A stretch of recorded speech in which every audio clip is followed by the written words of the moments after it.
Can you maybe check in with the Google Meets and tell them to shut that one down? Because I think it's coming through. Can you tell them, Georgia? Because Yeah, sure, I'll do my best. I'm actually broadcasting right now. I am live. So if you can have the team on the other channel all turn audio off, that would be great. Okay, so I think people are hearing me out there on the Zoom. So let me just back up. Thank you again so very much for being here to hear actually, a real debate and what are the real issues that are confronting the American people, the real crises that were not mentioned in this pseudo debate. The crisis of empire, the crisis of crushing inequality, the crisis of the three richest billionaires in this country having the wealth of the lower 50% altogether. Just three super rich billionaires control as much wealth as half of America all added together. The incredible corruption of our political system, the fact that that money from the oligarchs is what actually powers both the Democratic and the Republican parties, the fact of the housing crisis, that half of all Americans now are basically within one or two paychecks of evictions, that half of Americans are paying 30 to 50% of their income right now just to keep a roof over their heads, which doesn't leave much then to put food on the table, to pay your car insurance if you even have a car, to pay your student loan debts and all the rest. That's not working. 60% of Americans are living paycheck to paycheck. 87 million Americans do not have adequate health care. Some 18 million Americans cannot afford their pharmaceuticals, and some 8 million Americans in the last year for which the data exist were actually driven into poverty by the costs of their health care. If you develop cancer, your odds are over 40% that you're going to spend down your life savings within 2 years of trying to deal with your cancer. These are the kinds of emergencies that we did not hear about. We mostly heard, accusations of, one candidate against the other. We heard about, what great plans they each had, but we didn't hear very much about those plans.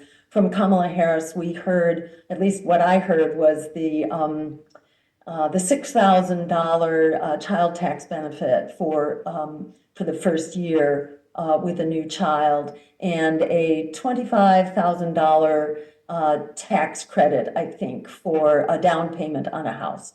Now, how far is that going to get you to solving this all-out housing crisis that has caused unprecedented levels of homelessness right now and unprecedented stress among everyday Americans just trying to keep a roof over their heads?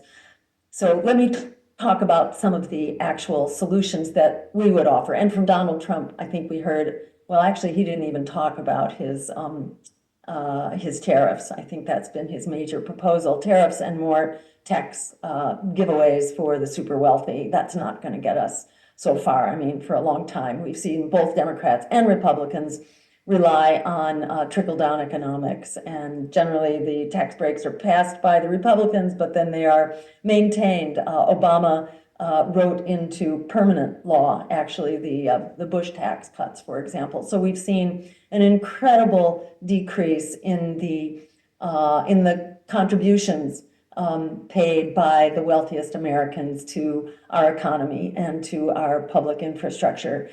Their tax contribution has absolutely plummeted, while the services are basically being cut and the public domains are all being privatized. Our roads and bridges and public spaces and so on are all getting privatized and developed and bought out from under us.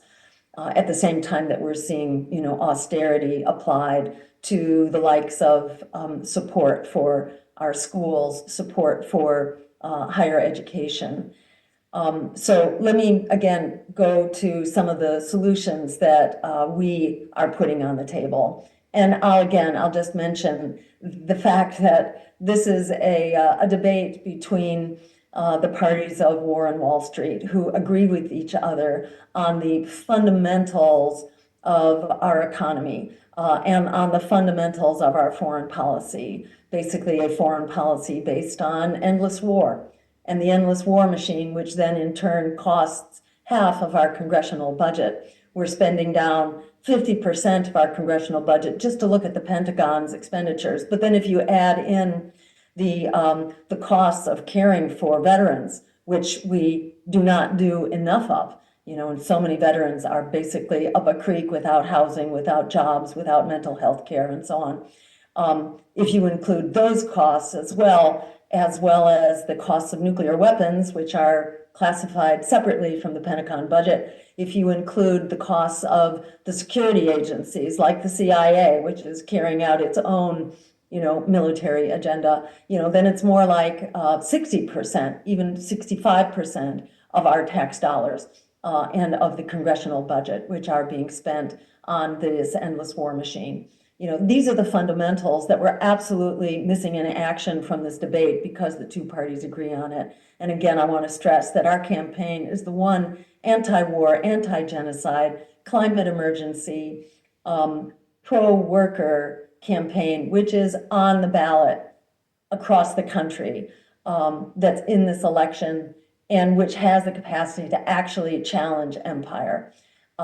In which you have to be on the ballot across the country in order to do, and we are in the process of doing that. Again, I want to encourage everybody to go to jillstein2024.com and to join the uprising, because Americans are in an uprising. And we heard Donald Trump tonight kind of, going off the deep end as usual, mostly bashing immigrants, and trying to attribute the problems of the country to migration, when in fact migration itself is a crisis caused by the foreign policies of this country, by the endless wars and the regime change operations all around the world, by the economic takeover, by corporate capture of foreign economies and resources and labor, and as well as climate change, which has displaced millions of farmers. We've overthrown, for example, the government of Haiti innumerable times, but particularly twice under Aristide, leading to the incredible economic despair, which is driving people here to our shores. Likewise, Guatemala, most of the countries of South America actually have been overthrown by either by the CIA, or we have strong-armed their governments and installed dictators and contributed to civil wars. Guatemala is, kind of the first case in point where we overthrew their democratically elected socialist government that was going to redistribute land so that peasants could actually have a fighting chance.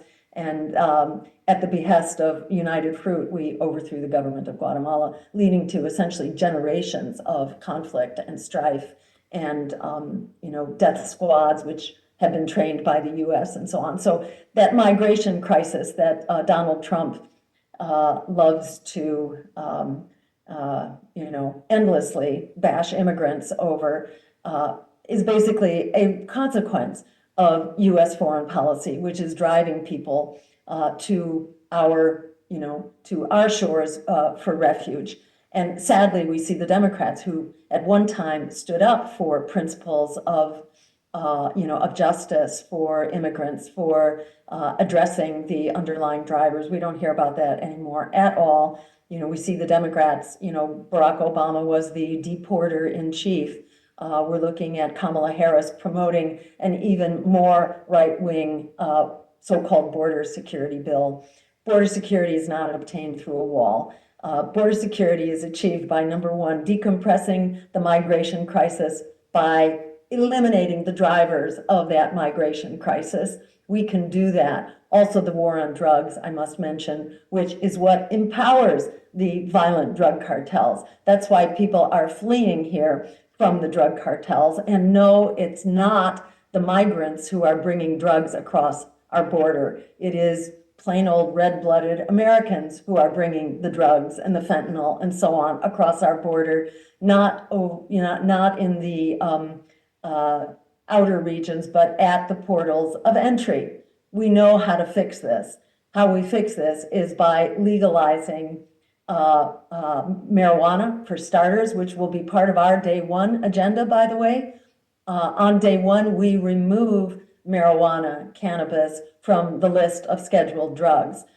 It is legalized on day one, and we pull the rug out from under the drug cartels and the violence which is driving people here.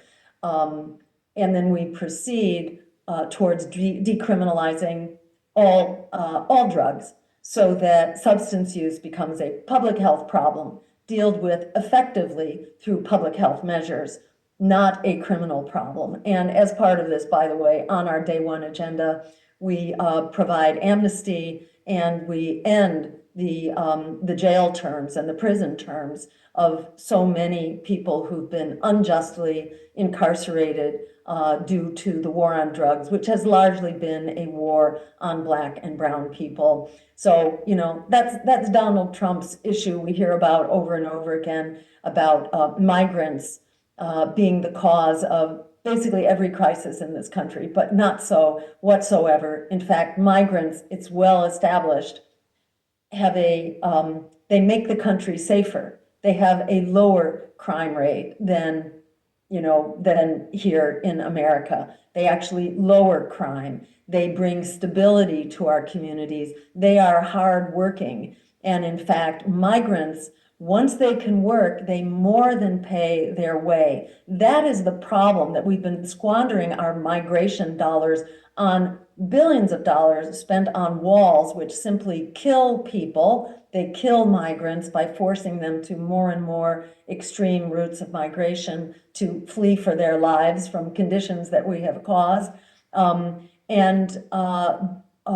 border wall also kills wildlife and destroys ecosystems, and it does not address the problems of migration. So what we need to be doing, aside from decompressing the drivers and offloading the drivers, which we can start to do on day one, in addition, we will spend our tax dollars on providing the infrastructure so that we have background checks right away on the border, and we provide supportive housing if needed while people are being cleared. But we provide rapid clearance. We provide the migration attorneys. We provide the civil service people to quickly process migrants and bring them in and provide them the papers so they go to work right away on day one. People go to work. Our communities will be competing for migrants in order to grow their economies, not trying to shut them out. That is how we address the migration crisis here, by ending the causes that we are driving and by providing the real solutions. Migrants are said to bring $7 trillion worth of economic development to our country over the coming decade if we do this right, and we will do that right. Let me just address a couple other things, but again, I want to remind people that we are the alternative that you won't hear about. We are the solutions that Democrats and Republicans refuse to discuss, and in particular, the Democrats approach us by trying to shut us down, to silence us, to cancel us, because they're very threatened by the fact that we actually provide real solutions here instead of just parroting Republicans or moving to the right or providing no policies at all. So, Kamala Harris mentioned a couple policies tonight, but hardly anything. She's mostly following in the footsteps of Joe Biden, and I think that's what we can expect. As Biden reassured Wall Street nothing would change, and fundamentally nothing did change. We still have an economy where the stock market is doing great, where the upper 5, maybe 10% is doing well, the upper 1% is off the charts, but everyday people are absolutely struggling to survive. As I mentioned, over 60% living paycheck to paycheck, lacking healthcare, housing, security, and swamped in debt, medical debt, and student debt as well. So we've got those solutions. Join us at jillstein2024.com. The Democrats specifically are pulling out all the stops to throw us off the ballot with their army of lawyers. They are hiring infiltrators and spies in order to mess up in particular, our ballot drives, but also our organizations. And they hijacked our public matching funds and effectively kept us off the ballot in a couple of states. But let me report the good news that we are still fighting in court. In fact, we are taking Nevada now to the Supreme Court, and we are working with a wonderful set of lawyers, including Oliver Hall with the Center for Competitive Democracy, and Teresa Amato, whose organization name I'm not remembering at the moment, but we have absolutely powerful, amazing attorneys who will be fighting this case now at the Supreme Court, actually. And just to clarify, what happened in Nevada is that we achieved 3 times the number of signatures required, 30,000. 30,000 voters in Nevada said they want another choice. They want, whether it's because we're the only anti-genocide option that's on the ballot across the country, or the only pro-worker option, the only climate emergency option. There were 30,000 voters in Nevada who said, put this other campaign on the ballot. The Secretary of State actually approved us for the ballot line, and then the Democratic Party challenged us based on some nonsense, which was quickly dismissed, and then they changed the cause of their case, their fight, which then had to do with some little footnote, essentially nonsense, which the court, the district court said, no go, that was ridiculous, that it really was not a legitimate issue. We won. And they then took it to the Supreme Court of Nevada, which overturned the decision and basically gave it away to the Democrats again. And this is based on the use of a form which had been recommended by the Secretary of State. We were using the correct form. The Secretary of State swapped it out for the incorrect form. This is like the kind of minutia that you have to be submerged in if you are trying to challenge power. And this is why the Democrats can get away with their army of lawyers to throw us off the ballot, because the whole process is just such a flaming mess. But the long and short of it is that we have wound up on the ballot for 95% of voters. So we are here to fight for an America that's going to work for all of us. And just to make a couple more points here, because I know it's been a long day, and you are all heroes for sticking with it, for being subjected to that assault from the duopoly, and for sticking around to hear the alternative. Let me just name a couple other solutions. We didn't really hear about a solution to healthcare, and we have an incredible healthcare crisis. I mentioned some of the statistics from before. The numbers of uninsured have not much budged, by the way, under the Affordable Care Act, which is not affordable for most Americans and which does not provide the care that's needed, and you're forced into narrow networks, and you can't get the care that you need. We need an improved Medicare for All system that provides care to everyone, which is comprehensive, including your reproductive health care, puts health care between you and your healthcare provider, provides for your mental health care, your dental care, your eyeglasses, your hearing aid, your chronic care. If your parents need institutional, I shouldn't say institutional, but if they need chronic care, you can get it at home. They don't have to go into an institution. They don't have to give up their lives. Chronic care is actually covered as well, so you can have a home health aide or a set of home health aides, so you can provide good quality care for your parents instead of having to consign them to a nursing home. Or if you have a child who needs care, same thing applies. We didn't hear about Medicare for All. They don't want you to know about Medicare for All because it not only provides care for everyone, it also saves 1 out of every 3 healthcare dollars. Instead, that money gets put into actually providing care for everyone. And we save so much by eliminating the red tape and the bureaucracy that we actually reduce the costs of healthcare. At the same time we expand healthcare, we reduce the costs by $500 billion a year.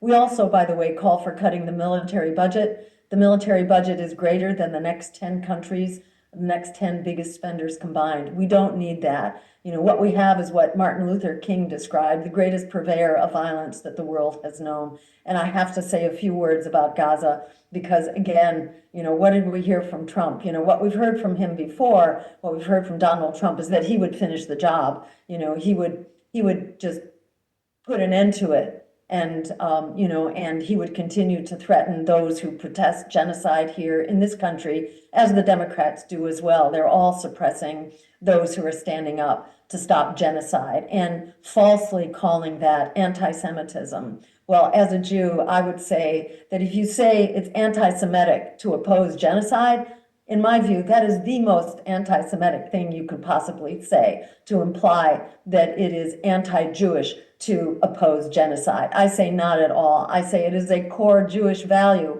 to oppose genocide. It is a core Muslim value to oppose genocide. It is a core Christian value. It is a core human value. And it is something that the American people have made very clear. In large numbers, we want an end to the genocide now. We want diplomacy now to end it. And by a large majority, Americans also want a weapons embargo now to end the genocide. And this is, again, part of our day one agenda, long before day one. In fact, if we turn the White House into a greenhouse and make the world a better place by doing that on day one, or I should say, actually, the day after the election, I pick up the phone and I'm calling Bibi Netanyahu and telling him that the genocide is over, because the weapons, the financial support, the diplomatic cover, the intelligence, all of it ends immediately until such time as Israel stops the genocide, begins to withdraw from Gaza and all the occupied territories, and the ethnic cleansing is over, and we begin to actually negotiate to come into full compliance with international law and the rulings of the International Court of Justice, which also call for an end to the settlements. The illegal settlements need to be ended. The land needs to be restored to its original owner. Homes need to be restored as well. This is all called for by international law. We need an end to this apartheid state, which, by the way, is ending itself right now because people are leaving by the droves. The economy is in a complete shambles. Israel has made a train wreck, and I should say it's the Netanyahu and the extremist right government and the long-term policies of Israel in support of ethnic cleansing and displacement that is incompatible with a future. Israel is self-destructing from within right now, as well as mobilizing its neighbors against it. So if we have the interests of Palestinians at heart, if we have the interests of Jews at heart who are settled now in that area, we need to begin to comply with international law and provide security, justice, and equal rights for everyone immediately, starting now. You know, and that's my message to Netanyahu the day after the election. And I want to say that every vote for our campaign is a shot across the bow of the genocidal war machine. It is a shot across the bow of Democrats and Republicans who support this genocide, who fail to stand up for the American people and for international law and human rights. Every vote for us is a shot across the bow. And we say to everyone out there who's contemplating for voting for Kamala Harris or Donald Trump, don't let them talk you into endorsing genocide, because that's what you're doing if you vote for either of them. You are effectively affirming genocide. You are enabling genocide. You are promoting the funding, the continued funding for genocide. So this is really critical for us to stand up and stand together. This is, as you may know, this is my third run here for president, and I've never seen anything like this, that the American people are so inspired, so empowered, so full of an uprising right now. The American people are in an uprising to shut down this genocide, to put an end to empire, to transition to a foreign policy based on international law and human rights, and to reclaim our budget. You know, in talking about cutting the military budget, which would basically give us an additional $500 billion a year to put into things we need right here at home. By cutting that military budget, we actually ensure that we have the resources we need, not only for healthcare, for housing, and we call for building 15 million units actually over the next decade, and to begin that immediately in our administration. We will build social housing, so-called public housing, which has been disinvested and allowed to deteriorate and has not kept up with the needs. So we will be cutting these endangering military expenditures and putting our tax dollars into our true needs here at home. Just to affirm that we're not hearing from Donald Trump or Kamala Harris what we need to be doing for the American people. We're not hearing about the actual crises that the American people are facing. So we have a perfect storm for building our power right now, for facing down these abusive governments, the abuse of our democracy, the war on our democracy. We don't have to wait for Donald Trump for fascism. And, here he is backing away from the Plan 2025, which, by the way, has been out there for decades. This is nothing new. This is something we have to stand up and fight. And the way we fight the drift to the right is by actually addressing the material needs of the American people who have been thrown under the bus. That is what is driving the surge to the right, and the Democrats keep enabling it. They lift up and they fund the most extremist Republicans as well.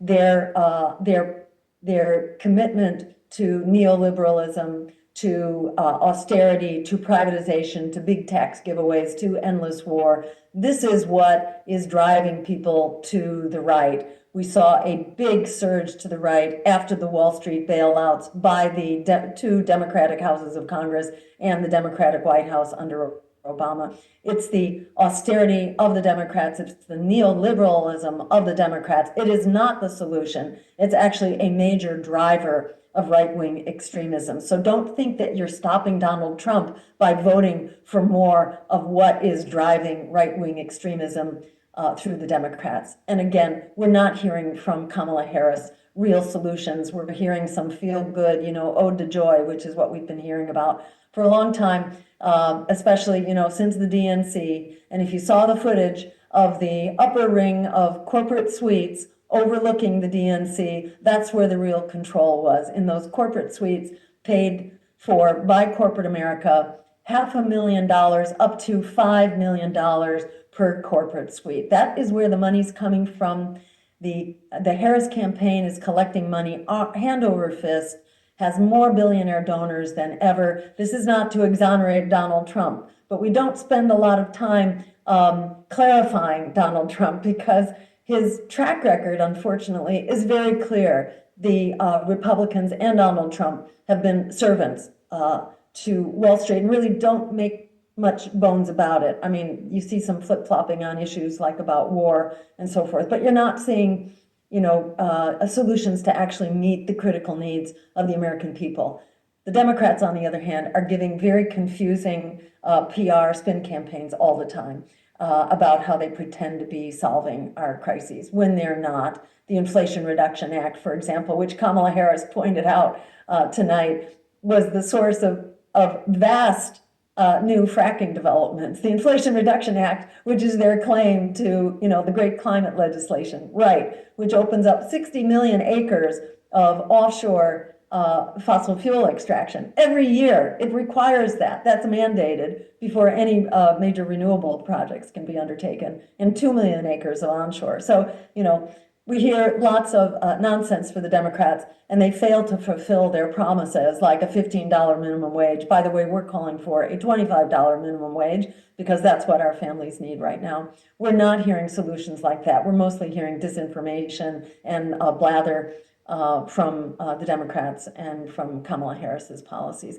So I just really want to thank everybody for being here tonight and to encourage you to hold the fort, to double down, because it's never been more important. The crises have never been so basically over the top, and there is no better time for us to stand up and demand the solutions that actually put us on track for an America and a world that works for all of us. On day one, we can declare the climate emergency and unleash over $500 billion to start funding the Green New Deal and the jobs that we need to transition the economy. On day one, we end the genocidal war on Gaza, and we begin to propose a military budget which is going to cut our very aggressive, over-the-top military by at least 50% and put those dollars here into our critical needs here at home and security here at home. On day one, we launch an antitrust lawsuit against the corporate consolidated media so we can, again, restore our First Amendment rights, not only to free speech, but in particular to freedom of the press. So we can have the press once again acting as a watchdog to power, not a lapdog to power, which it is currently in its current corporate consolidated format. On day one, we also bring back town hall meetings so that we can hold our elected officials accountable. So they're talking to us, not just to their big corporate donors. On day one, we bring back congressional hearings so that we can set the record straight and actually begin to educate elected officials and the American people. On day one, we legalize marijuana and we begin to treat our drug crisis as a public health crisis, not as a law, as a legal crisis. And we release from prison so many 100,000 people or more who have been wrongfully incarcerated, and many of them are still in jail. So there is so much that we can do. This is, an unprecedented crisis, but we're seeing an absolutely unprecedented uprising. We are now running really strong among Muslim Americans and Arab Americans. We have a very strong vote. In fact, we're either tied on some polls with Kamala Harris, or we are leading, strongly leading. And, the Arab Americans and Muslim Americans have had a front row seat in the excesses of empire and the inhumanity of empire and the destruction and the Islamophobia and all of that. They've had a front row seat on empire. So they are standing up really and leading the charge for a new world and a new America that's going to work for all of us. And students are leading the charge as well and are back now on their campuses and are still going strong. I understand there's a huge demonstration, in fact, that went on this evening outside of the debates as well, calling for an end to these genocidal wars. So America is ready to step up. In the words of Frederick Douglass, power concedes nothing without a demand. It never has and it never will. We are that demand.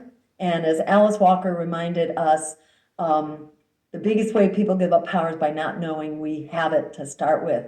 We've got the numbers, we've got the solutions, we have the values of the American people, and we have the makings of an unprecedented coalition for us to be working together.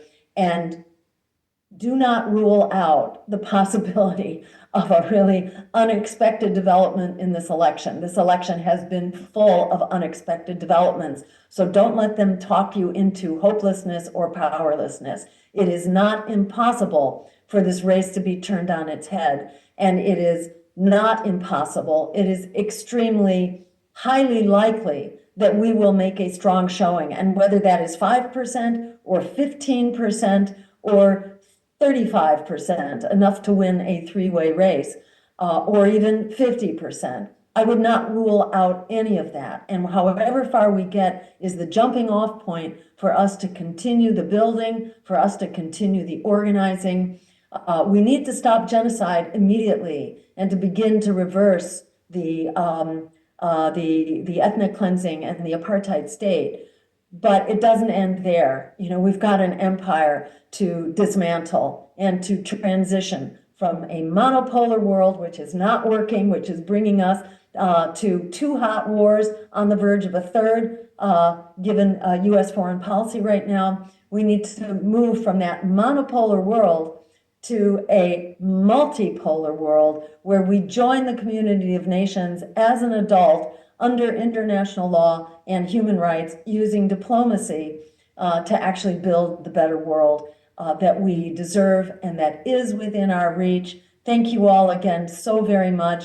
Join us if you can make a contribution at jillstein2024.com. Please do sign up to volunteer, because we are now entering the get out the vote stage of the campaign. Finally, now that the ballot drives are behind us, congratulations to everyone for the successful execution of that ballot drive. We are on the ballot strong. We have write-in campaigns to run in approximately 6 or 7, maybe 8 states. In most states, we're on the ballot, including all the swing states. We're on the ballot. We're in court on 2 of them.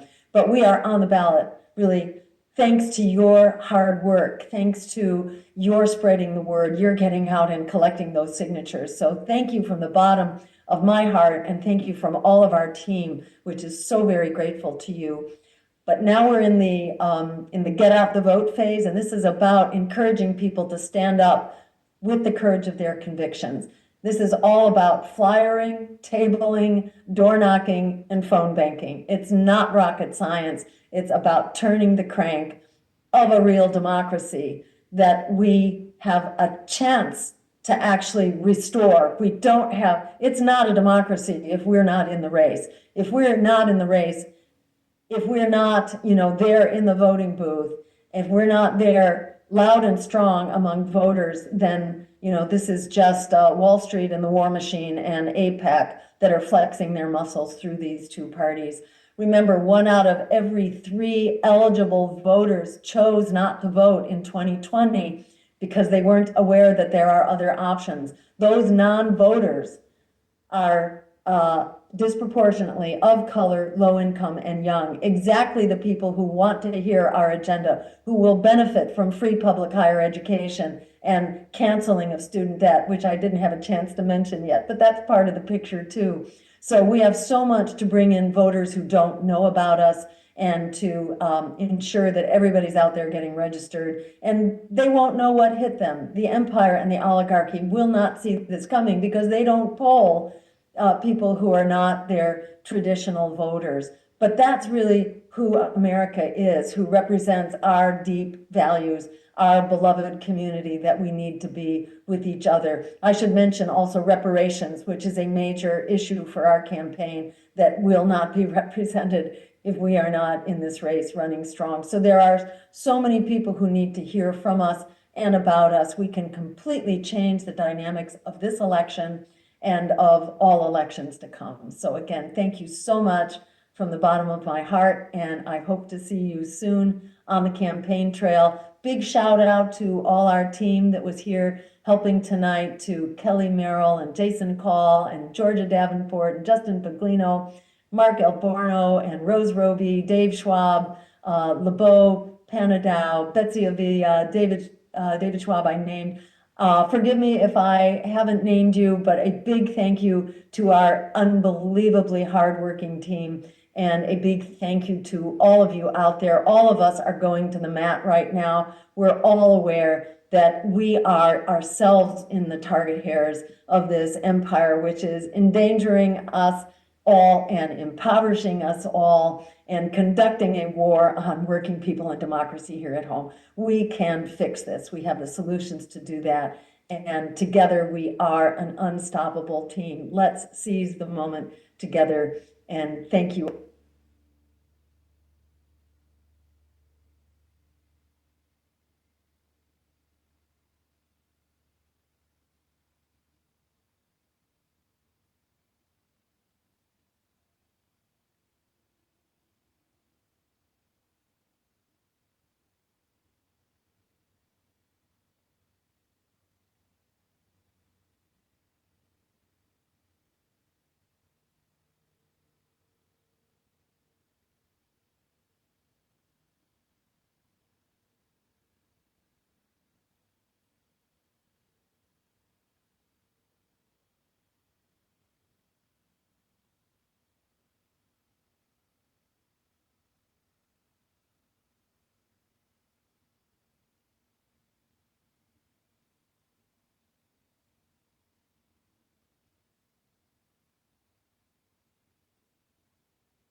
Welcome to Democracy Now!, democracynow.org, the War and Peace Report. I'm Amy Goodman.